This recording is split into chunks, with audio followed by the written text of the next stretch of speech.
জানাই আপনারা সংবাদ মাধ্যমের বন্ধুরা যারা এসে আজকে সাংবাদিক বৈঠকে যোগ দিয়েছেন, আমি ধন্যবাদ জানাই আপনাদের সকলকে। এবং অনেকদিন পর আজকে আমি ত্রিপুরায় এসেছি এবং ত্রিপুরায় আসার সাথে সাথে অতিথি দেব ভবন নামে যে ঘটনা ভারতীয় জনতা পার্টির সরকার ঘটিয়েছে, আপনারা নিজে সেটা দেখেছেন। আমি একটা ভিডিও শেয়ার করেছি। আমার পূর্ব নির্ধারিত যে কর্মসূচি ছিল সেই কর্মসূচি অনুযায়ী আমার মা ত্রিপুরেশ্বরী মন্দিরে যাওয়ার কথা ছিল দর্শনের জন্য। মায়ের কাছে পুজো দিয়ে আমি আমার ত্রিপুরার কর্মসূচি শুরু করতে চেয়েছিলাম, কিন্তু যে বিজেপি হিন্দু ধর্মের ধারক এবং বাহক বলে নিজেদেরকে দাবি করে, সারা ভারতবর্ষ, শুধুমাত্র ত্রিপুরা নয় বা পূর্ব ভারত নয়, সারা ভারতবর্ষের মধ্যে অন্যতম প্রসিদ্ধ তীর্থক্ষেত্র মা ত্রিপুরেশ্বরী মন্দিরের কাছে যাতে আমি না পৌঁছাতে পারি এবং মায়ের কাছে যাতে আমি না পুজো দিতে পারি, সর্বরকম ভাবে চেষ্টা করেছি। এবং আমার গাড়িতে আক্রমণ করা হয়েছে, লাঠি দিয়ে, বাঁশ দিয়ে, লোহার রড দিয়ে মারা হয়েছে, আপনারা দেখেছেন। আমার সাথে কলকাতা থেকে 3 জন সিকিউরিটির দায়িত্বে থাকা অফিসার যারা এসেছেন তারা গুরুতর আহত। কারোর কোমরে চোট লেগেছে, কারোর পিঠে চোট লেগেছে, কারোর হাতে চোট লেগেছে। এবং তার সাথে সাথে প্রত্যেক 100 মিটার ছাড়া ছাড়া রোড ব্লকেড। কি করে আমাকে আটকানো যায় যাতে আমি ত্রিপুরায় আমার কাজ না করতে পারি, ত্রিপুরার মা ভাই বোনদের সাথে দেখা না করতে পারি, আমাদের রাজনৈতিক পথ চলার কাজ শুরু না করতে পারি, মায়ের দর্শন করতে না পারি। কিন্তু মায়ের দর্শন তো আমি করেছি, এভাবে তো আটকানো যাবে না। তৃণমূল কংগ্রেসকে 34 বছরে সিপিএম পারেনি, বিজেপি তো নির্পাট শিশু, অনেক চেষ্টা করেছিল। আর এটা তো সিপিএম এর সরকার না যে একবার ধমকালে, চমকালে, একটু চিমটি কাটলে বসে যাবে। আমাদের যত তাঁতাবে লোহা, যত তাঁতানো হয় তত শক্তিশালী হয়। মমতা ব্যানার্জির দল হচ্ছে লোহার মতো। আমাদের আপনারা এসব যত করবেন, আমাদের ত্রিপুরায় সাংগঠনিক শ্রীবৃদ্ধি করিয়ে আগামী দিন এই তমসাচ্ছন্ন ত্রিপুরায় মুক্তির সূর্যোদয় ঘটিয়ে উন্নয়নের একটা সরকার প্রতিষ্ঠা করার জেদ তত বাড়বে।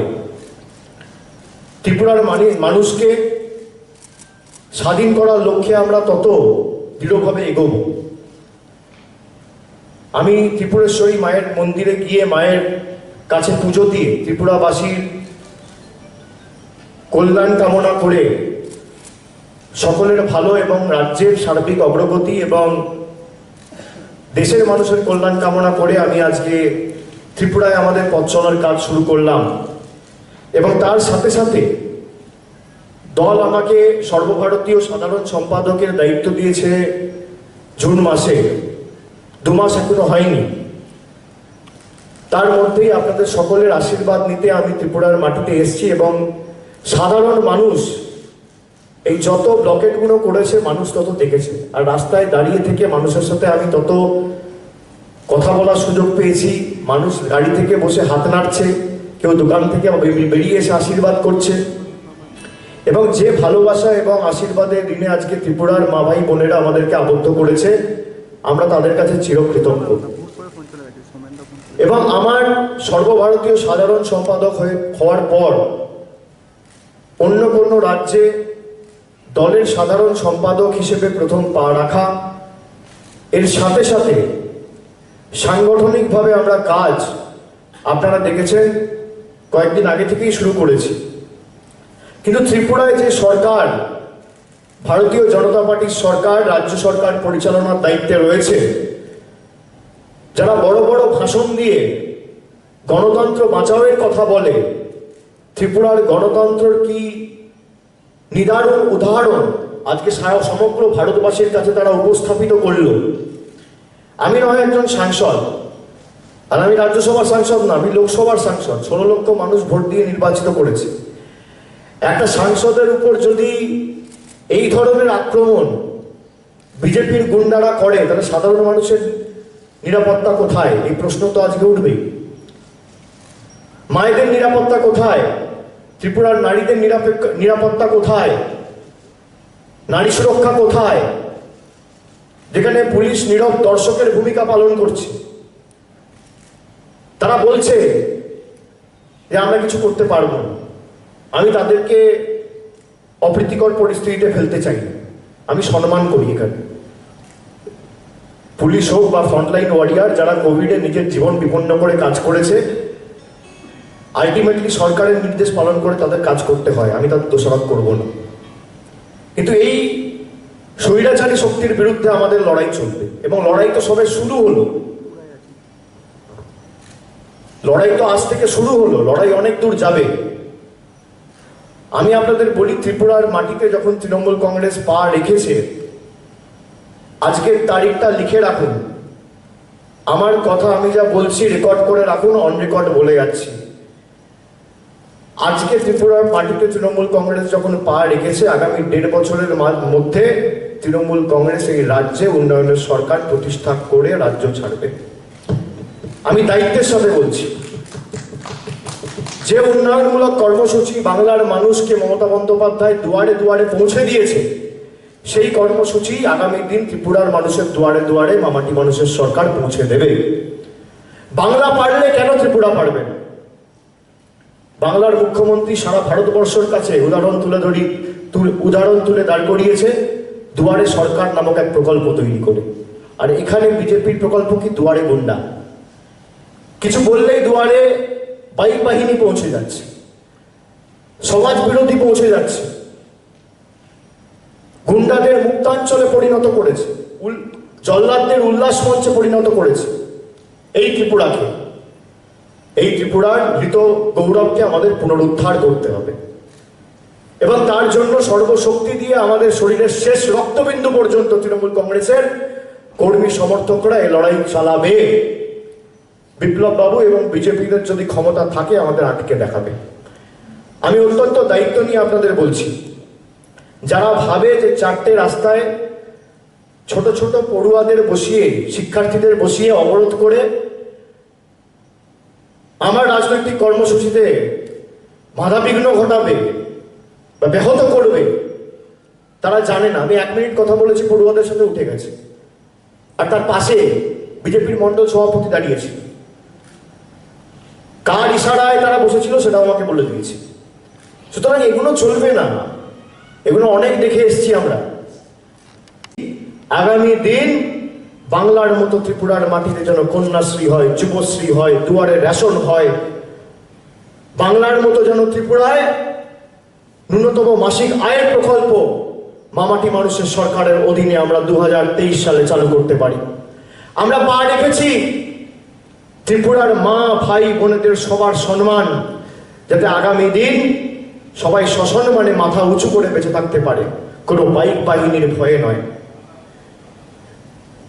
যারা ভাষণবাজি করে আর বড় বড় কথা বলে, আমি তাদেরকে বলি, যারা একগুচ্ছ প্রতিশ্রুতি দিয়ে ক্ষমতায় এসেছিল, ত্রিপুরা তো সম্প্রীতির ভূমি, এবং যারা আমাদের বলছে যে আমরা কেন ত্রিপুরায় এসেছি, তৃণমূল কংগ্রেসের তো কোনো অস্তিত্বই নেই, তাহলে আপনারা এত বিচলিত হচ্ছেন কেন?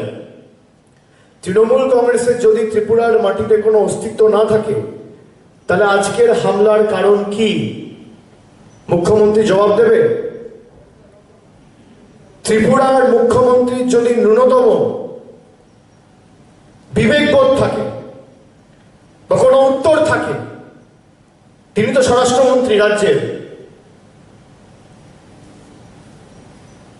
তার রাজ্যে যদি একটা সাংসদের উপর এই আক্রমণ হয়, তাহলে সাধারণ মানুষের নিরাপত্তা কোথায়? তার ইস্তফা দেওয়া উচিত। বহিরাগত নেতারা যখন কলকাতায় গিয়ে, বাংলায় গিয়ে গলা ফাটায় যে বাংলায় গণতন্ত্র নেই, 34 বছরের সিপিএম এর অবসান ঘটিয়ে, অপশাসনের অবসান ঘটিয়ে 2011 সালের 13ই মে বাংলার মুখ্যমন্ত্রী হয়েছিলেন মমতা বন্দ্যোপাধ্যায়। তারপর একটা ঘটনা দেখাতে পারবেন সিপিএম এর একটা কর্মীর উপর, সিপিএম এর একটা নেতার উপর আক্রমণ হয়েছিল? এই 10 বছরে সিপিএম এর কোন নেতার উপর শাবল দিয়ে, বাঁশ দিয়ে, লাঠি দিয়ে আক্রমণ হয়েছে? আর এটা প্রথম দিন, এটাই এই অবস্থা। আপনারা শুনে রাখুন, আমি অত্যন্ত দায়িত্বের সাথে বলছি, ত্রিপুরায় সব মিলিয়ে 8টা জেলা রয়েছে, 58টা ডেভেলপমেন্ট ব্লক রয়েছে এবং 3,324টা বুথ রয়েছে। আজকে অগস্ট মাসের 2 তারিখ, এই বছরের শেষের মধ্যে এই 3,324টা বুথে তৃণমূল কংগ্রেসের পূর্ণাঙ্গ কমিটি তৈরি হবে। 15 দিনের মধ্যে আমি আবার আসবো, এসে স্টেটের ইউনিট আমি ঘোষণা করছি। তার নেত্রীর নাম মমতা বন্দ্যোপাধ্যায়। ধমকে চমকে লাভ নেই, আর আপনি পারলে আটকে রাখুন। আমি আজকে এসছি, আমি আবার 10 থেকে 15 দিনের মধ্যে আবার আসবো। আমি মাসে 3 বার করে আসবো, 4 বার করে আসবো। এবং আজকে যে তৃণমূল কংগ্রেস পা রাখলো ত্রিপুরায়, আগামী নির্বাচন অব্দি তৃণমূল কংগ্রেসের পাখির চোখ ত্রিপুরা হয়ে থাকলো, এটা মাথায় রাখবেন। সকলকে আমি অনুরোধ করবো, আর সংবাদ মাধ্যমের যারা আছেন, আমি আপনাদের বিশেষ করে অনুরোধ করব, এই লড়াইয়ে আপনাদের সহযোগিতা একান্ত কাম্য। এই লড়াইয়ে যদি আপনারা সহযোগিতা না করেন, ত্রিপুরায় কোনোদিন গণতন্ত্র জিতবে না, ত্রিপুরার মানুষ জিতবে না, ত্রিপুরার ঐতিহ্য সংস্কৃতি পুনরুদ্ধার হবে না। যেভাবে রাজ্যকে পরিচালনা করছে দিল্লি থেকে এবং গায়ের জোরে শান্ত ত্রিপুরাকে অশান্ত করে দীর্ঘ 25 বছর সিপিএম এর সরকার, তারপরে 3-3.5 বছর এখন অতিক্রান্ত হতে চললো, বিজেপির সরকার তৈরি করেছে 2018 সালে। 28 বছরে ত্রিপুরার উন্নয়নের নেট রেজাল্ট হচ্ছে 0। ত্রিপুরার অগ্রগতি শূন্য, ত্রিপুরার প্রগতি শূন্য, কর্মসংস্থান নেই, গণতন্ত্র নেই, আদিবাসী, বাঙালি, শিডিউল কাস্ট সকলে প্রতিনিয়ত অত্যাচারিত, লাঞ্ছিত, বঞ্চিত, শোষিত, নিপীড়িত। আর বিজেপি বড় বড় ভাষণ দিচ্ছে, এই ভাষণ তাদের মুখে মানায় না। আমি দায়িত্ব নিয়ে বলছি, মানুষের স্বার্থে আমাদের শেষ রক্তবিন্দু পর্যন্ত আমরা কাজ করব। এবং যারা ভাবছে যে আমার উপর হামলা করে আমাকে আটকাবে বা তৃণমূল কংগ্রেসকে আটকাবে, আপনারা যত হামলা করবেন আমাদের আন্দোলনের ভাষা তত তীব্রতর হবে। আপনি যত অত্যাচার করবেন আমাদের সংগঠন তত মজবুত হবে। আজ থেকে শুরু করলাম, এখনো তো 1.5-2 বছর রয়েছে। আমি বিপ্লব বাবুকে বলবো, আর আমি বিপ্লব বাবুকে দোষ দিই না, তার কারণ তাকে বলির পাঠা করা হচ্ছে। তিনি তো দিল্লির তল্পিবাহক হয়ে কাজ করছেন, রিমোট কন্ট্রোল। দিল্লি থেকে যে বোতামটা টিপবে ত্রিপুরায় সেই চ্যানেলটাই চলবে। ত্রিপুরার মানুষের ভালো মন্দ এদের কাছে কোনো মান্যতা পায় না। ত্রিপুরা মানুষ কি চায়, ত্রিপুরা মানুষ কি চায় না, সেটা আপনারা বুঝতে চায় না। দিল্লি যা বলে দেবে সেটাই কাজ করতে হবে। গুজরাটের নেতারা যা বলে দেবে, উত্তর ভারতের নেতারা যা বলে দেবে সেটাই করতে হবে। বাংলায়ও চেষ্টা করেছে, মুখ থুবড়ে পড়েছে। আমি তাদেরকে বলবো যে আপনারা গণতান্ত্রিকভাবে লড়াই করুন। তৃণমূল কংগ্রেস তো সবে পা রেখেছে। পা রাখার আগেই, আমি এখানে আসার আগে আইপ্যাকের 23 জন কর্মীকে নজরবন্দি করা হয়েছে। তৃণমূল কংগ্রেস থেকে কেউ পাই রাখেনি, তাতেই এত জ্বালা, তাতেই এত অসুবিধা, তাতেই এত হতাশা। 23 জন আইপ্যাকের কর্মী, তারা একটা গ্রাউন্ড ওয়ার্কের সার্ভে করছিল। কেন তারা ত্রিপুরায় পা রেখেছে তাদেরকে হাউস অ্যারেস্ট করে দেওয়া হয়েছে। যে হোটেলে থাকছে হোটেলের মালিককে চমকানো হচ্ছে, হোটেলের ম্যানেজারদের ধমকানো হচ্ছে। সাধারণ মানুষ যদি কেউ তৃণমূলের সাথে কথা বলতে যাচ্ছে তাদের বাড়িতে বাইক বাহিনী পৌঁছে দেওয়া হচ্ছে। কারণ বাজারে যদি দোকান থাকে তাকে হুমকি দেওয়া হচ্ছে, তোমার দোকান ভেঙে দেবো, সাবধানে কথা বলুন। আপনি কত হুমকি দেবেন? আপনার চমকানি ধমকানি আর চলবে না। আর ত্রিপুরার মানুষ আর বাংলার মানুষ এসব চমকানি ধমকানি পছন্দ করে না। আপনি যত চমকাবেন ত্রিপুরার মানুষ তত গর্জাবে, তত গজরাবে। আপনি যত ধমকাবেন ত্রিপুরার মানুষ তত সংগঠিত হবে। আমি 2016 সালে যখন ত্রিপুরায় এসেছিলাম তখনও পরিস্থিতি এত খারাপ ছিল না, মানিকবাবুদের সরকার ছিল। কিন্তু আজকে ত্রিপুরায় এসে আমি উপলব্ধি করছি যে যারা সিপিএম কে হারিয়ে বিজেপিকে ভোট দিয়ে এক বুক স্বপ্ন, আকাঙ্ক্ষা এবং আশা নিয়ে ভারতীয় জনতা পার্টিকে ভোট দিয়ে বিজেপি সরকার প্রতিষ্ঠা করেছিল, তারা বুঝতে পারছে যে বিজেপিকে ভোট দেওয়ার খাল কেটে কুমির আনা এক। এবং বিকল্প হিসেবে তখন একমাত্র ভারতীয় জনতা পার্টি ছিল সিপিএম এর বিরুদ্ধে বলে কিছুটা ফায়দা বা অ্যাডভান্টেজ বিজেপি পেয়েছিল। কিন্তু গণতন্ত্রে কখনো মানুষের ম্যান্ডেটকে গ্রান্টেড নেওয়া উচিত নয়। মানুষ যখন ভোট দেয়, মানুষ এক বুক আশা নিয়ে ভোট দেয়। মানুষ যদি আপনাকে রাজ্যের শীর্ষে প্রশাসনিক প্রধান করে বসাতে পারে, আগামী ভোটে আপনাকে ত্রিপুরা থেকে বাইরেও করে দিতে পারে। গণতন্ত্রে মানুষই সর্বে সর্বা। গণতন্ত্রে গণদেবতা হচ্ছে সাধারণ মানুষ। সেই সাধারণ মানুষের কথা যারা শোনে না, সাধারণ মানুষের আশার কথা যারা ভাবে না, যারা নিজেদের স্বার্থ চরিতার্থ করতে মানুষের ভবিষ্যৎ নিয়ে ছিনিমিনি খেলছে, আর তৃণমূল কংগ্রেস পা রাখার সাথে সাথে এই সরকার নিরাপত্তাহীনতায় ভুগছে। আমি বলি যে আমি এখানে আপনাদের সরকার ভাঙতে আসিনি। দিল্লির নেতারা বাংলায় পা রেখেছিল দল ভাঙানির খেলা খেলতে, আর আমরা এখানে পা রেখেছি ত্রিপুরার হৃত গৌরবকে পুনরুদ্ধার করার লক্ষ্যে। আমরা এখানে পা রেখেছি ত্রিপুরায় গণতন্ত্র প্রতিষ্ঠা করার লক্ষ্যে। আমরা এখানে পা রেখেছি ত্রিপুরায় আগামী দিন দুয়ারে গুন্ডা নয়, দুয়ারে সরকার পৌঁছানোর লক্ষ্যে। আবার যখন অমিত শাহ আসবে সেই প্রশ্ন আপনাকে করতে হবে, আপনি করবেন তো? আমি মার্ক করে দিয়ে গেলাম আপনাকে। যখন বিজেপির নেতা আসবে, প্রধানমন্ত্রী ক্ষমতায় আসার পর একটা সাংবাদিক বৈঠক করেনি, পরের বার যখন নির্বাচনে আসবে ভারতের স্বরাষ্ট্রমন্ত্রীকে এই প্রশ্ন করতে হবে। প্রথমত, যে উন্নয়ন বাংলায় হয়েছে আগে দেখুন। 3.5 লক্ষ কোটি টাকা কেন্দ্র সরকার বাংলার আটকে রেখে দিয়েছে। আগে পরের বার যদি আপনি নিরপেক্ষ হন, সাংবাদিক হিসেবে এই প্রশ্নটা স্বরাষ্ট্রমন্ত্রীকে করবেন। প্রধানমন্ত্রী তো 8 বছরে সাংবাদিক বৈঠক করেনি। বাংলার মুখ্যমন্ত্রী প্রতিদিন একটা করে সাংবাদিক বৈঠক করে। এখানে বাংলার সংবাদ মাধ্যমের প্রতিনিধিরা আছে, আপনার সহকর্মী জেনে নেন, প্রতিদিন করে। সপ্তাহে যদি 5 দিন অফিস যায়, 5 দিন সাংবাদিক বৈঠক করে। যদি অ্যাডমিনিস্ট্রেটিভ মিটিং করি, সেটা লাইভ করা হয়, আমরা মানুষের কাছে তুলে ধরি। এবং যে কাজ তৃণমূল কংগ্রেস করেছে, ঋণ নিয়ে কেউ করে দেখান না। ঋণ নিয়ে আপনি 10 কোটি মানুষকে স্বাস্থ্যসাথীর আওতায় আনান, দেখি কি করতে পারে। কাজ করার জন্য ঋণের প্রয়োজন হয় না, মানসিকতার প্রয়োজন হয়। বিজেপি সরকার কটা উন্নয়নমূলক প্রকল্প করেছে বাংলার জন্য? এই যে বলছিল আয়ুষ্মান ভারত, স্বাস্থ্যসাথী, যেই দেখবেন নির্বাচনে হেরে গেছে আর পরের দিন থেকে বলে না। নির্বাচনে জিতলে ওরা বাস্তবায়িত করতো, মানে যারা ভোট দেবে তাদেরকে দেবে, আর যারা ভোট দেবে না সে মানুষগুলো করে গুরুত্ব দেবে। মানে আমি বিজেপির তল্পি বাহকতা করবো, তখন আমি পরিষেবা পাবো। মমতা বন্দ্যোপাধ্যায় সেই নীতিতে বিশ্বাস করে না। আপনি বাংলায় গিয়ে জিজ্ঞেস করুন, আপনি বিজেপি সমর্থক হলেও আপনি স্বাস্থ্যসাথী পাবেন।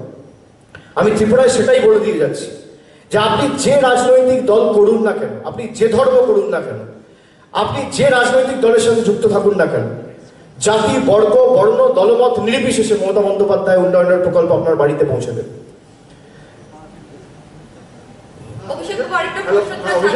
আপনি অলরেডি দুটো করেছেন, এত লোক আছে, বাকিদের করতে দিন। প্রশ্ন। হ্যাঁ, আপনি ত্রিপুরেশ্বরী মন্দিরে গিয়েছিলেন কিছুক্ষণ আগে, সেখান থেকে চলে এসেছেন। চলে আসার পর আপনাদের একজন দলের কর্মীকে এবং যারা ভাবছে যে আজকে অভিষেক বন্দ্যোপাধ্যায় সাংবাদিক বৈঠক করবে, তারপর একটা ছোট মিটিং করে চলে যাবে আর আসবে না, আপনাকে চ্যালেঞ্জ দিয়ে গেলাম, আপনার দিল্লির নেতা জবার আসবে তার থেকে 5 গুণ বেশি আমি আসবো। আপনার দিল্লির নেতারা জবার আসবে তার থেকে 5 গুণ বেশি। যদি ওরা মাসে 2 বার আসে, আমি 10 বার আসবো। যদি মাসে 1 বার আসে, আমি 5 বার আসবো। ক্ষমতা থাকলে চ্যালেঞ্জ অ্যাকসেপ্ট করবে। আমি আবার 2 সপ্তাহ পরে আসবো, এই মাসে আরো 2বার আসবো, সেপ্টেম্বরে 3বার আসবো, দরকার হলে 4বার আসবো, প্রতি সপ্তাহে আসবো। পাখির চোখ করে ত্রিপুরায় গণতন্ত্রের উদ্ধার করার লক্ষ্যে আমরা লড়াই করব। যারা ভেবেছেন তৃণমূল কংগ্রেস খালি সংগঠন খুলে চলে যাবে আর আসবে না, বাংলার লড়াই দেখেছেন তো, এখনো যদি না শেখেন শিখুন। 2016 আর 2021 তৃণমূলের মধ্যে পার্থক্য রয়েছে, এটা বিজেপি নিজেও উপলব্ধি করে। আর মমতা বন্দ্যোপাধ্যায় যখন আমাদেরকে দায়িত্ব দিয়েছে, আমরা সকলে নেত্রী সৈনিক হিসেবে কাজ করছি। আমি তো দেখেছি, আমি তো রাজনীতির ছাত্র হিসেবে আপনাদের বলছি, মানুষের মধ্যে আমি যা উপলব্ধি করেছি আজকে, মানুষের ভালোবাসা। রাস্তায় দাঁড়িয়ে আছি, গাড়ির পর গাড়ি মানুষ রাস্তায় নেমে গিয়ে গাড়ি থেকে বেরিয়ে এসে আমাদের আশীর্বাদ করছে, হাত নাড়ছে, নমস্কার করছে, বয়স্করা আশীর্বাদ করছে। এই জন্যই তো বিজেপি সরকার নিরাপত্তাহীনতায় ভুগছে। তৃণমূলের যদি কোনো কিছু না থাকে, তাহলে এত বিচলিত হচ্ছেন কেন? এত উদ্বিগ্ন হচ্ছেন কেন? এত ব্যতিব্যস্ত হচ্ছেন কেন? আমি তো বিপ্লব বাবুদের প্রশ্ন করতে চাই, তৃণমূল কংগ্রেসের কোনো ক্ষমতাই নেই, তাহলে আপনারা এত উদ্বিগ্ন কেন? এটা চরম হতাশার নমুনা। আমার গাড়িতে আপনি বাঁশ কঞ্চি দিয়ে মারবেন, রেডি করে রাখুন। আরো 15 দিন সময় দিলাম তো, যত বাঁশ বন্দুক বোমা পারবেন জোগাড় করে রাখুন, আমি আসবো। এবং আগামী 15 দিন পর যখন আসবো, তখনও পারলে আমার উপর আক্রমণ করে আমাকে আটকে দেখাবে। আপনাদের ক্ষমতা থাকবে, আপনাদের ক্ষমতা নেই। এবং মিস কল দিয়ে যারা চাকরি দেওয়ার প্রতিশ্রুতি দিয়েছিল, এই সরকারকে সেই যুবকরা কোনোদিন ক্ষমা করবে না। আজকে যুবক হোক, ছাত্র হোক, ছাত্রী হোক, বা তরুণ হোক, বয়োজ্যেষ্ঠ হোক, প্রবীণ হোক, নবীন হোক, আদিবাসী হোক, বাঙালি হোক, 2016 আর 21-এর মধ্যে পার্থক্য রয়েছে। দল যখন আমাকে সাধারণ সম্পাদক হিসেবে দায়িত্ব দিয়েছে এবং আমি যখন প্রথমবার ত্রিপুরায় এসেছি, আপনারা নিশ্চিত থাকুন আমাদের জীবন গেলে যাবে, প্রাণ গেলে যাবে, ত্রিপুরার মাটিতে 1 ছটাক জমি আমরা ভারতীয় জনতা পার্টিকে ছাড়বো না। এবং যাদের উপর হামলা করা হয়েছে আজকে, আমাদের রাজ্যের সিনিয়র সহকর্মীরা রয়েছে এখানে, ব্রাত্য বসু, মলয় ঘটক, তারা আজকে আমি চলে যাওয়ার পরে, যেহেতু নাইট কারফিউ রয়েছে, কালকে সকালে গিয়ে তার সাথে দেখা করবে, তার পাশে দাঁড়াবে। এবং আগামী দিন একটা তৃণমূল কংগ্রেসের কর্মীর উপর যদি আঘাত পড়ে বা আঁচড় পড়ে, আমি বিজেপির নেতৃত্বকে হুঁশিয়ারি দিয়ে যাচ্ছি, পরের দিন 1 ঘন্টা লাগবে আমার কলকাতা থেকে এখানে আসতে। একটা কর্মীর উপর যদি আঘাত পড়ে, একটা কর্মীর উপর যদি আঁচড় পড়ে, তৃণমূল কংগ্রেসের একটা কর্মীকে আঘাত করা মানে সরাসরি মমতা বন্দ্যোপাধ্যায়কে আঘাত করা। সুতরাং ভেবে চিন্তে কাজ করবেন। আমি হুঁশিয়ারি দিয়ে যাচ্ছি, যারা ভাবছে তৃণমূল কংগ্রেসদের মেরে, কর্মীদের মেরে ঘরে ঢুকিয়ে জব্দ করব, ভয় দেখিয়ে, শাসিয়ে, গলা উঁচিয়ে, ফাঁসন দিয়ে মেরে জব্দ করব, তারা মূর্খের স্বর্গে বাস করছে। আপনি যত মারবেন আমাদের আন্দোলন তত তীব্রতর হবে, প্রতিবাদের ভাষা তত তীব্রতর হবে, লড়াই তত বাড়বে, সাংগঠনিক শ্রীবৃদ্ধি তত বাড়বে। আপনি যদি চান, আপনি বাস্তবায়িত করে দেখে নিন। আপনি যেদিনকে একটা তৃণমূল কংগ্রেস কর্মীর গায়ে হাত পড়বে, পরের দিন দরকার হলে আমি আসবো। আমি তো নিজে বলে গেলাম, আমি মাসে 3বার করে আসবো। আর আজ থেকে শুরু করে ত্রিপুরার নির্বাচন অবধি ত্রিপুরায় একদিনও কেউ অভিভাবক হিসেবে থাকবে না, এরকম একটা দিনও হবে না।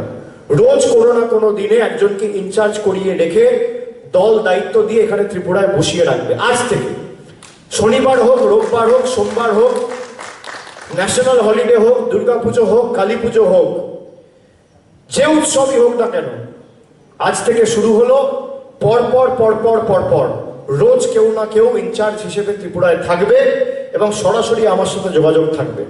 এবং যদি কেউ তৃণমূল কংগ্রেসের কর্মীর গায়ে একটা আঁচড়ও কাটে, সরাসরি সে মমতা বন্দ্যোপাধ্যায়ের উপর আঘাত করছে, এটা যেন ভুলে না যায়, তার কনসিকুয়েন্সের জন্য যেন তৈরি থাকে ভবিষ্যতে। স্যার, ত্রিপুরাতে নিয়ে দেখুন, ইতিমধ্যেই আমরা সাংসদে দাবি জানিয়েছি, আপনারা দেখছেন যে সাংসদে এরা কোনো ডিসকাশন চাইছে না। এবং পেগাসাসে আপনাদের একটা জিনিস বুঝতে হবে যে পেগাসাস মানে কিন্তু ফোন ট্যাপিং না, ফোন হ্যাকিং। এটা কিন্তু ইললিগাল পুরোপুরি। এবং দীর্ঘ 3 বছর ধরে আমার ফোন এরা হ্যাক করেছে।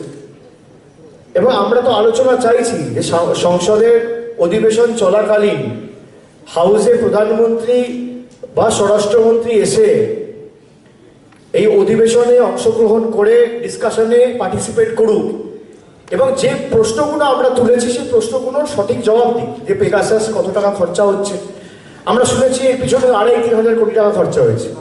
এই 300 নম্বরকে ম্যালওয়্যার ঢুকিয়ে বাগিং করতে এক দিনে নাকি $1000 করে একটা নম্বরের পিছনে খরচা।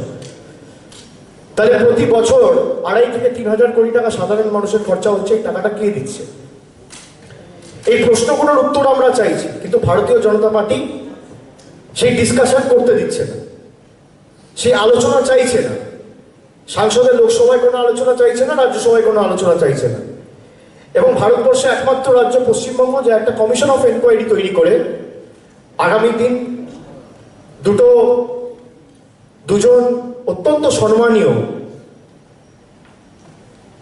রিটায়ার্ড বিচারপতি, রিটায়ার্ড জাস্টিস, একটা হচ্ছে জাস্টিস মদন লকুর, আর একজন হচ্ছেন জাস্টিস জ্যোতির্ময় ভট্টাচার্য, দুজনের নেতৃত্বে একটা কমিশন অফ এনকোয়ারি তৈরি করেছে যাতে এটা সঠিকভাবে তদন্ত হয় এবং কার অঙ্গুলি হেলনে, কার নির্দেশে, কার আদেশে কিভাবে এই এনকোয়ারি হয়েছে, যেখানে সুপ্রিম কোর্ট জাজেদেরকেও রেয়াত করা হয়নি।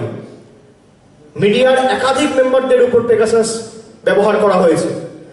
সংবাদ মাধ্যমের কাউকে ছাড়া হয়নি, সিভিল সোসাইটির লোকেদের ছাড়া হয়নি, বিরোধী পক্ষের নেতা সাংসদদের উপর করা হয়েছে, আমার উপর করা হয়েছে। এর পূর্ণাঙ্গ তদন্ত আগামী দিন আমরা দাবি করেছি। এবং সুপ্রিম কোর্টেও আমি শুনেছি যে একটা বোধহয় কেস ইতিমধ্যেই ফাইল করা হয়েছে এবং সেটা বোধহয় অ্যাকসেপ্ট করে পরের সপ্তাহে হিয়ারিং এর ডেট সুপ্রিম কোর্ট দিয়েছে। আমরা বিচার ব্যবস্থার প্রতি আস্থাশীল এবং শ্রদ্ধাশীল। আমরা বিশ্বাস করি যে বিচার ব্যবস্থা নিশ্চিতভাবে এটা তদন্ত করে সঠিক ব্যবস্থা নেবে। তার সাথে সাথে what Bengal things today, India things tomorrow, যে কথা মহামতি গোখলে বলতো, কমিশন অফ এনকোয়ারি করে মমতা বন্দ্যোপাধ্যায় সেটা প্রমাণ করে দিয়েছে যে আগামী দিন কি কারণে পেগাসাস হয়েছে, কত টাকা খরচা হয়েছে, কাদের বিরুদ্ধে ব্যবহার করা হয়েছে, কার অঙ্গুলি হেলনা হয়েছে, সে সমস্ত তদন্ত আমরা করে আগামী দিন বার করব। সে ব্যবস্থা মমতা বন্দ্যোপাধ্যায় দুজন বিচারপতির উপর আস্থা রেখে ইতিমধ্যেই কমিশন অফ এনকোয়ারি করে তৈরি করেছে। আর কারোর কোনো প্রশ্ন? মানে এখানে কথা বলছেন না, পশ্চিমবঙ্গে যে বিজেপির তরফ থেকে যে অভিযোগ, আপনি পশ্চিমবঙ্গের বিজেপির হয়ে প্রশ্ন করছেন না পশ্চিমবঙ্গ ত্রিপুরা? এটা আপনি কিভাবে আপনি ত্রিপুরার সাবজেক্ট নিয়ে আমাকে জিজ্ঞেস করুন। ত্রিপুরার বিষয় নিয়ে তো বললাম, প্রথমেই তো ত্রিপুরার কোশ্চেনটা ছিল যে 2016 থেকে 2021-এ তৃণমূল কংগ্রেস বলছেন অনেকটা ফারাক রয়েছে। কি সেই ফারাক যার ভিত্তিতে আপনারা 1.5 বছরে দাবি করছেন ত্রিপুরাতে সরকার করবেন? দ্বিতীয়ত, পাশাপাশি যেহেতু লড়াইটা আপনাদের বিজেপির সঙ্গে আপনি বলছেন, সেই কারণে বিজেপির তরফ থেকে যে অভিযোগ, সেই প্রেক্ষিতে আপনার কাছ থেকে। বিজেপি বাংলার অভিযোগ, বিজেপি ত্রিপুরার অভিযোগ নয়। প্রথমত আপনি প্রশ্ন করেছেন, আমি উত্তর দেবো, কিন্তু আপনার প্রশ্নটা যদি বিজেপি ত্রিপুরা নিয়ে হতো আমি বেশি খুশি হতাম। আপনি বিজেপি বাংলা নিয়ে প্রশ্ন করেছেন, আপনি ত্রাণ নিয়ে বলছেন, আপনি করাপশন নিয়ে বলছেন, আপনি আর কি বললেন? সিন্ডিকেটের যে প্রধান মুখ সে বিজেপিতে, যে সিন্ডিকেট মডেলটা এক্সপোজ করেছিল সে এখনো বিজেপিতে। আপনার প্রশ্নের প্রথম উত্তর, দয়া করে পরবর্তীকালে যখন যাবেন তাকে প্রশ্নটা করবেন। কেলেঙ্কারি নিয়ে যারা কথা বলে, চিটফান্ড স্ক্যাম, এই ত্রিপুরাতে চিটফান্ড স্ক্যাম হয়েছে। প্রধান নায়ক যাদেরকে টাকা নিতে দেখা গেছে টিভির পর্দায়, তারা এখন বিজেপির রাজ্য নেতা। যারা তিরপল চুরিতে অভিযুক্ত তারা এখন বিজেপির নেতা।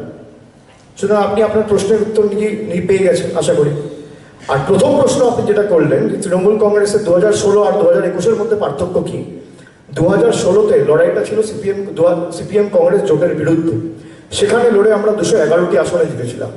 এবং এখানে লড়াই CPM, Congress, BJP, ED, CBI, Pegasus, IT, ED, ECI অর্থাৎ election commission of India, central paramilitary forces, IB সব মিলিয়ে সবার সাথে লড়াইয়ের বিরুদ্ধে তৃণমূল কংগ্রেস একা দাঁড়িয়ে একটা ভাঙা পায়ে মুখ্যমন্ত্রী মমতা বন্দ্যোপাধ্যায় একা লড়াই করে 213টি আসন পেয়েছে। এটাই পার্থক্য। অভিষেক বাবু, প্রশ্ন স্যান্ডল পত্রিকা থেকে বলছিল। যেটা বলে গেলাম যে ত্রিপুরার আগামী দিন মানুষের দুয়ারে দুয়ারে বাইক বাহিনী নয়, দুয়ারে দুয়ারে সরকার যাবে। মমতা বন্দ্যোপাধ্যায় দুয়ারে রেশন পৌঁছে দিচ্ছে বাংলায়, আগামী 2-3 মাসের মধ্যে চালু হতে চলেছে। তিনি ঘোষণা করেছিলেন যে আমি ক্ষমতায় এলে ন্যূনতম মাসিক আয় বলে একটা প্রকল্প শুরু করব, যার নাম দিয়েছে লক্ষ্মীর ভান্ডার। 3 মাস হয়নি প্রকল্প ঘোষণা করে চালু হয়ে গেছে। স্টুডেন্ট ক্রেডিট কার্ডের কথা বলেছিল যে 4% সুদে যারা 11-এ পড়ে, 12-এ পড়ে, যারা উচ্চশিক্ষার জন্য বাইরে যেতে চায়, মেডিকেল পড়তে চায়, ইঞ্জিনিয়ারিং পড়তে চায়, বিদেশে যেতে চায়, মা বাবার কাছে হাত পাততে হবে না, আমার সরকার তোমাদের 4% সুদে 10 লক্ষ টাকা দেবে। 3 মাস হয়নি মমতা বন্দ্যোপাধ্যায়ের সরকার প্রতিশ্রুতি বাস্তবায়িত করে দেখিয়েছে। আর বিপ্লব বাবুদের 50,000-এর চাকরির প্রতিশ্রুতি আজ 3 বছর হয়ে গেল, 5টা ছেলে পায়। তফাৎ ছিল, তফাৎ আছে, তফাৎ থাকবে। মমতা বন্দ্যোপাধ্যায় প্রতিশ্রুতি দিয়েছিল স্বাস্থ্যসাথীর প্রতিশ্রুতি বাস্তবায়িত করেছে। আর এখানে সরকারি হাসপাতালে চিকিৎসার খরচা বেড়েছে, আইসিইউ বেডের দাম বেড়েছে। আয়ুষ্মান ভারতের কথা বলছে কেন্দ্র সরকার। আপনার হাতে যদি একটা মোবাইল স্মার্টফোন থাকে আপনি আয়ুষ্মান ভারত পাবেন না। আপনার বাড়িতে যদি পাকা ছাদ থাকে আপনি আয়ুষ্মান ভারত পাবেন না। আপনার বাড়িতে ফ্রিজ থাকলে আপনি আয়ুষ্মান ভারত পাবেন না। আপনার বাড়িতে টিভি থাকলে আপনি আয়ুষ্মান ভারত পাবেন না। কিন্তু মমতা ব্যানার্জির স্বাস্থ্যসাথী আপনার বাড়িতে কিছু থাকুক না থাকুক, আপনার পরিবারের কিছু থাকুক না থাকুক, ছোট থেকে বড়, 8 থেকে 80 সবাই পাবে, প্রবীণ থেকে নবীন কেউ বাদ থাকবে না। এটাই হচ্ছে পার্থক্য। বাংলা যদি করতে পারে ত্রিপুরা কেন পারবে না? কেন আপনাদের চিকিৎসার জন্য কলকাতায় যেতে হয় আগরতলার মানুষকে? আমি প্রশ্ন করব, কেন ত্রিপুরার মানুষকে বাংলায় যেতে হয় চিকিৎসার জন্য? ডবল ইঞ্জিন সরকার কি করছে? ডবল ইঞ্জিন সরকার কটা যুবক যুবতীর হাতে 3 বছরে কর্মসংস্থানের নিয়োগপত্র তুলে দিয়েছে? কটা কলকারখানা নতুন করে ত্রিপুরার মাটিতে তৈরি করেছে? ডবল ইঞ্জিনের সরকার মানুষের জন্য, আদিবাসীদের জন্য, সংখ্যালঘুদের জন্য, সংখ্যাগুরুদের জন্য, শিডিউল কাস্টের জন্য, বাঙালিদের জন্য কি কাজ করেছে?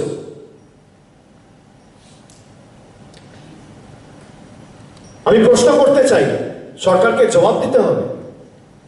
যে প্রতিশ্রুতি দিয়ে সরকার ক্ষমতায় এসেছিল, এই রাজ্যে তো এত সরকারি কর্মীরা রয়েছে, সব থেকে বেশি সরকারি কর্মীর সংখ্যা গড়ে যদি দেখি, কি করেছে? যে প্রতিশ্রুতিগুলো দিয়ে এসেছিল পালন করেছে। 15 লক্ষ টাকার কথা বলেছিল, করেছে। বলেছিল বছর বছর চাকরির নিয়োগপত্র তুলে দেবো, দিয়েছে। নতুন কলকারখানা করবো, করেছে। সিপিএম এর 25 বছরের বাম অপশাসনের অবসান ঘটিয়ে ত্রিপুরাকে আমরা উন্নয়নের দিকে নিয়ে যাব, নিয়ে গেছে। আচ্ছে দিন এসছে, কিচ্ছু আসেনি। আচ্ছে দিন কার এসছে? বিপ্লব দেবের এসছে, নরেন্দ্র মোদীর এসছে, বিজেপির এসছে। এদের যত আচ্ছে দিন এসছে মানুষ তত পিছিয়ে পড়েছে। আজকে দৈনন্দিন জীবনের নিত্য প্রয়োজনীয় জিনিসের মূল্যবৃদ্ধি আজকে দেখুন আকাশ ছোঁয়া। পেট্রোল 100 টাকা পার, ডিজেল 90 টাকা পার, রান্নার গ্যাসের দাম প্রায় 900 টাকা। ডবল ইঞ্জিন সরকারের উদাহরণ। ত্রিপুরার মানুষকে গর্জে উঠতে হবে। বাংলা গর্জে উঠেছে, ত্রিপুরাও গর্জে উঠবে। সর্ষের তেল কত টাকা লিটার? কেরোসিন তেল কত টাকা লিটার? পেঁয়াজের দাম কত? পোস্তর দাম কত? 1600 টাকা কেজি। এই হচ্ছে ডবল ইঞ্জিন সরকারের নমুনা।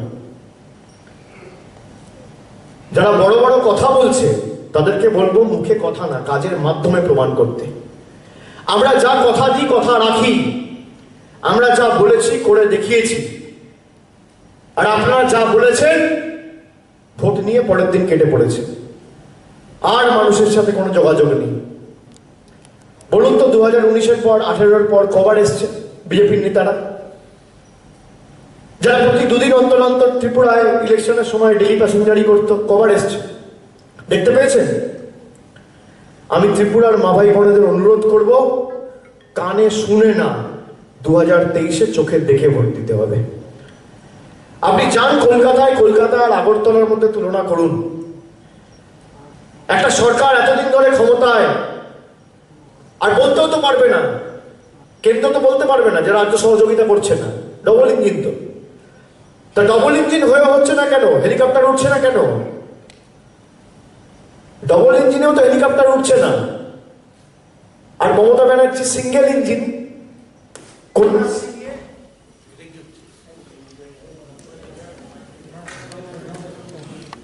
মিনিটের মধ্যে। তারপর আপনাদের এখানে ন্যাশনাল মিডিয়াও আছে, হিন্দিতে যদি কারোর কোনো প্রশ্ন থাকে বা ইংলিশে থাকে বা বাংলায় থাকে আমি একে একে নেব। সুতরাং যেটা বলছিলাম যে ডবল ইঞ্জিন সরকার, ডবল ইঞ্জিন দিয়ে হেলিকপ্টার উঠছে না, আর মমতা ব্যানার্জি সিঙ্গেল ইঞ্জিন আজকে বাংলা থেকে উড়ে গিয়ে নেদারল্যান্ডসের হেগ শহরে বিশ্ব দরবারে কন্যাশ্রীকে বিশ্ববন্দিত করেছে। এটাই ডবল ইঞ্জিন আর সিঙ্গেল ইঞ্জিনের মধ্যে পার্থক্য। ত্রিপুরা কি চায়? দিল্লির ভাওতা না বাংলার সিঙ্গেল ইঞ্জিনের উন্নয়নের মডেল? সারা বাংলা বলছে দিদির উন্নয়নের মডেলই আগামী দিন দেশের একমাত্র বিকল্প। সারা বাংলা বলছে, সারা দেশ বলছে যে জননেত্রী মমতা বন্দ্যোপাধ্যায় তুমি লড়াই করো, আমরা তোমার সাথে আছি। সারা দেশ বলছে দেশ কি নেত্রী कैसी हो, মমতা ব্যানার্জি जैसी हो। আর আমরা শুরু করলাম ত্রিপুরা দিয়ে। আগামী দিন আস্তে আস্তে আপনারা দেখতে পাবেন। যারা ভেবেছিল যে তৃণমূল কংগ্রেসের থেকে কয়েকটা নেতা ভাঙিয়ে তৃণমূল কংগ্রেসকে দুর্বল করব, তৃণমূল কংগ্রেসের ঘর ভেঙে তৃণমূল কংগ্রেসকে শেষ করব, অত সোজা নয়। তৃণমূল কংগ্রেস আরো শক্তিশালী হয়েছে এবং আজ থেকে ত্রিপুরায় আমাদের লড়াই শুরু হলো। শেষ রক্তবিন্দু পর্যন্ত দিয়ে আমরা ত্রিপুরার মানুষের স্বার্থে এই লড়াই লড়ব এবং ত্রিপুরার মানুষ এই লড়াই জয়ী হবে। বিজেপি হারবে, ত্রিপুরা জিতবে। সুতরাং লক্ষ্য 2023, লক্ষ্য এবার ত্রিপুরা। আপনাদের যদি কোনো প্রশ্ন, আমরা বরাবরই আপনাদের বলেছি যে আমরা প্রথমত বিভাজনের রাজনীতিতে বিশ্বাস করি না, আমরা ইনক্লুসিভ পলিটিক্সে বিশ্বাস করি। কিন্তু নিশ্চিতভাবে কারোর যদি দাবি দেওয়া থাকে কি নিয়ে রয়েছে বা কি নিয়ে নেই, সেগুলো যতক্ষণ না কথা হচ্ছে, আমরা সবে আজকে কাজ শুরু করেছি। আমি আপনাদের বললাম আমি 15 দিন পর আবার আসবো। আমি স্টেট ইউনিট ঘোষণা করব যে কোন জেলায় কে সভাপতি হবে, কোথায় কি ইউনিট হবে, কি কোথায় দায়িত্বে থাকবে, কি কোথায় ইনচার্জ থাকবে। যখন হবে, আমরা পরে যখন কাজ শুরু করব, তখন এই বিষয়গুলো নিয়ে আরো ভালোভাবে আমরা বলতে পারবো যে কি করা উচিত কি করা উচিত নয়। কিন্তু কারোর যদি দাবি থাকে যে আমরা ত্রিপুরা ল্যান্ড চাই, আমি যদি বলে দিই না আমি দাবি সমর্থন করি না বা আমি এই দাবি সমর্থন করি, সেটা আমার পক্ষেও ঠিক না, কেননা আমি বিষয়বস্তুটা জানি না, প্রথমত। দ্বিতীয়, আমরা বরাবরই বলেছি আমরা ইনক্লুসিভ পলিটিক্সে বিশ্বাস করি। আমরা বিভাজন বিচ্ছিন্নতাবাদীদের বিরুদ্ধে, বিভাজন বিচ্ছিন্নতাবাদী শক্তির বিরুদ্ধে, এটা আমরা বাংলায়ও বলেছি, এটা আমরা ত্রিপুরায়ও বলেছি, এটা আমরা ভারতবর্ষের যেখানে যাব প্রতিদিন প্রতিনিয়ত প্রতি জায়গায় বলি। কিন্তু তাদের দাবি দাবা কি, কারণ কি, তারা কেন অবহেলিত, তারা কেন লাঞ্ছিত, তারা কেন বঞ্চিত, এটা জানতে হবে। যতক্ষণ না তাদের সাথে প্রপার ডায়লগ হচ্ছে, কথা হচ্ছে, ততক্ষণ আমার সমর্থন বা না সমর্থনের প্রশ্নটা গুরুত্বপূর্ণ নয়। গুড আফটারনুন অভিষেক বাবু, আমি অভিষেক সাহা। কি কারণে ধরা পড়েছিল আপনি জানেন? সেটা আপনার থেকে আমরা জানতে চাইবো। আপনি জানেন? আমি আপনাকে জিজ্ঞেস করছি, আমি তো বলবো। বলুন। সেই ব্যাপারটা নিয়ে স্যার সম্পূর্ণ আমরা বলতে চাই না, কিন্তু এই না, আপনাকে জিজ্ঞেস করছি, আপনি বলুন, আমি তো জবাব দেবো। আপনি বলছেন প্রতিহিংসা পরায়ণের রাজনীতিতে আমি বিশ্বাস করি না, আমি করি না। কলকাতা হাইকোর্টের অর্ডারকে আমরা মান্যতা দিই, কিন্তু কি কারণে উনি ধরা পড়েছিলেন আপনি কি জানেন? না। তাহলে আপনি প্রশ্নটা করছেন কি করে আমাকে? আপনি অর্ধসত্য জেনেই তো আমাকে বলছেন। স্যার এটা তো একটা, উনি চাকরির প্রতিশ্রুতি দিয়ে টাকা নিয়ে ধরা পড়েছিল। কেস সাবজুডিস, কেস বিচারাধীন, সেই জন্য হাইকোর্টে তিনি, বিচার ব্যবস্থার উপর আমাদের আস্থা রয়েছে, হাইকোর্টে মামলা হয়েছে। হাইকোর্টে সিঙ্গেল বেঞ্চের যদি অর্ডার থাকে, ডিভিশন বেঞ্চে সরকার গেলে যাবে, তখন তো দেখা যাবে প্রতিহিংসা পরায়ণ সরকার করছেন, অন্য রাজনৈতিক দল করছে। আপনারা কি চান? যদি কেউ মিথ্যা প্রতিশ্রুতি দিয়ে চাকরির নামে টাকা তোলে, তাকে ছেড়ে দেওয়া হোক। যদি তিরপল চুরির নামে টাকা তোলে, তাকে ছেড়ে দেওয়া হোক। যদি এই করে দেবো সেই করে দেবো বলে টাকা তোলা হয়, তাকে ছেড়ে দেওয়া হোক। না আপনারা চান তাহলে স্পষ্ট করুন। সংবাদ মাধ্যমে তো প্রতিনিধি, গণতন্ত্রের চতুর্থ স্তম্ভ আপনারা। আপনারা যদি বলেন যে এই লোকটা চাকরির নাম করে টাকা নিয়েছে কিন্তু এই লোকটাকে ধরবেন না, আপনি বলে দিন। আমি আপনার প্রতিভু হিসেবে মুখ্যমন্ত্রীকে অনুরোধ করব। ধন্যবাদ স্যার। বিজেপি আজকে যেটা বলছে যে আপনারা কোন দল থেকে কাকে নেবেন আপনাদের দল তৈরি করতে গেলে ত্রিপুরাতে, আপনি বলছেন যে আপনারা কমন পিপলের উপর নির্ভরশীল। কমন পিপল তো আর ভোট লড়বে না, ওরা ভোট দেবে। ওদের রিপ্রেজেন্টেটিভ যে ত্রিপুরায় থাকবে, তৃণমূলকে রিপ্রেজেন্টেট করবে, তারা তো পলিটিশিয়ান হবে। তো সেটা কোন দল থেকে যাবে? এটা তো কমন পিপল তার মানে অ্যাজ এ পলিটিশিয়ান। আমি তো প্রেস কনফারেন্স শুরুতেই বললাম যে আমরা তৃণমূল কংগ্রেসের কাজ আজ থেকে শুরু করছি। ত্রিপুরার মানুষের স্বার্থে যারা লড়াই করতে চান বিজেপির বিরুদ্ধে, আমাদের সাথে এসে আপনারা যোগ দিন এবং আমাদের হাত শক্তিশালী করুন। তৃণমূল কংগ্রেস একমাত্র বিকল্প বিজেপিকে উৎখাত করার লক্ষ্যে। আমরা যখন এই রাজ্যে এসেছি, আমরা পার্টিকুলারলি কোনো রাজনৈতিক দল বা কোনো সোশ্যাল কাজকে অ্যাপিল করতে চাই না। আমরা ত্রিপুরার মানুষকে বলছি যে যারা সবকা সাথ সবকা বিকাশের কথা বলেছিল, 50,000 চাকরির কথা বলেছিল, লক্ষ লক্ষ কর্মসংস্থানের কথা বলেছিল, ত্রিপুরায় ডবল ইঞ্জিনের সরকারের স্বপ্ন দেখিয়ে মূল্যবৃদ্ধি কম করার কথা বলেছিল, আজকে মানুষের কাছে দিনের আলোর মতো সেই চিত্রগুলো পরিষ্কার। সব জায়গায় ভারতীয় জনতা পার্টি মিথ্যে ভাওতা দিয়ে মানুষের কাছ থেকে ভোট নিয়ে পরের দিন থেকে টাটা বাই বাই করে চলে গেছে। দিল্লির নেতারা তো আর আসে না, আর বিজেপির নেতারা 10টা করে 15টা করে 20টা করে পুলিশের গাড়ি নিয়ে ঘুরে মানুষের নাগালের বৃত্তেই নেই। সুতরাং আমরা আগামী দিন ভারতীয় জনতা পার্টির সরকারকে ত্রিপুরার বুক থেকে উৎখাত করে তৃণমূল কংগ্রেসের নেতৃত্বে মামাটি মানুষের সরকার এই ত্রিপুরার বুকে প্রতিষ্ঠা করতে বদ্ধপরিকর। সেই লড়াইয়ে যারা সামিল হতে চান, সিপিএম হোক, কংগ্রেস হোক, নির্দল হোক, বিজেপি হোক বা অন্য যে কোনো রাজনৈতিক দল হোক, যে কোনো জাতির হোক, উপজাতির হোক, সংখ্যালঘু হোক, সংখ্যাগুরু হোক, মহিলা হোক, পুরুষ হোক, ছাত্র হোক, যুব হোক, প্রবীণ হোক, নবীন হোক, বয়োজ্যেষ্ঠ হোক, সবার কাছে আমার নতমস্তকে করজোড়ে আবেদন থাকবে যে আপনারা আসুন, তৃণমূল কংগ্রেসের হাত শক্তিশালী করুন এবং আগামী দিন ত্রিপুরার স্বাধীনতার লড়াইয়ের পক্ষে নিজেদের নাম নথিভুক্ত করে আত্মনিয়োগ করে বিজেপির সরকারকে উৎখাত করার লক্ষ্যে আজ থেকে শপথ নিন। অভিষেক বাবু, আমি পিনাকি জয়েন করার জন্য উৎসাহ দেখিয়েছে, আগ্রহ দেখিয়েছে এই রাজ্যের কথা বলছেন তো? এই রাজ্যের ত্রিপুরা বিধানসভা, ত্রিপুরা বিধানসভার কোনো সদস্য? কোনো না, অনেক সদস্য। এবং আমি আপনাদের বলে রাখি, তারা অনেকে কলকাতায় গিয়ে আমাদের সাথে বৈঠকও করে এসছে। আমি নাম বলে তাদেরকে অস্বস্তিতে ফেলবো না, কিন্তু আপনাদের বলে রাখি, আমাদের প্রথম লক্ষ্য এখানে ঘর ভাঙানোর নয়। মানুষ বিজেপিকে 5 বছরের জন্য ক্ষমতায় এনেছে, আমরা চাই 5 বছর তারা কাজ করুক এবং মানুষের দাবি দাবা নিয়ে ওয়াকিবহল থেকে মানুষের দাবি দাবা পূরণ করুক, মানুষের আশা আকাঙ্ক্ষা পূরণ করুক। আমি যদি ঘর ভাঙানোর খেলায় নামি, 1 মাসও বিপ্লববাবু সরকার টিকবে না, কিন্তু আমরা সে পথে যাব না। আমি আবার ক্লিয়ার করে বলছি, আমরা সে পথে যাব না। মানুষ যখন নির্বাচিত করেছে একটা সরকারকে, মানুষের ম্যান্ডেটকে আমরা সম্মান জানাই এবং আমরা চাই যে মানুষের জন্য তারা কাজ করুক। তবে অনেকে যোগাযোগ করেছে এবং যোগাযোগ রাখছে, এমনকি মুখ্যমন্ত্রীর ডান দিক বাঁ দিক আগে পিছনে আপনারা যাদেরকে দেখেন সবাই যোগাযোগে রয়েছে।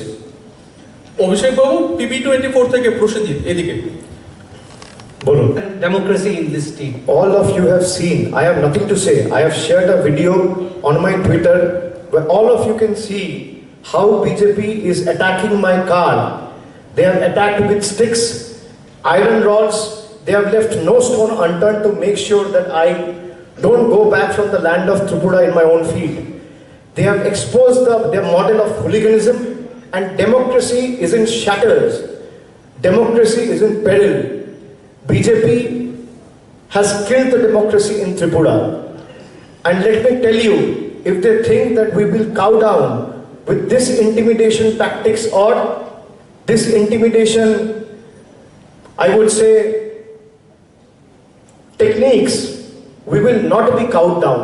We are double and more determined to make sure people's government is established in 2023. And mark my words, today's incident is going to be the death knell for BJP. Today's incident has sounded the death knell for the BJP in the coming days.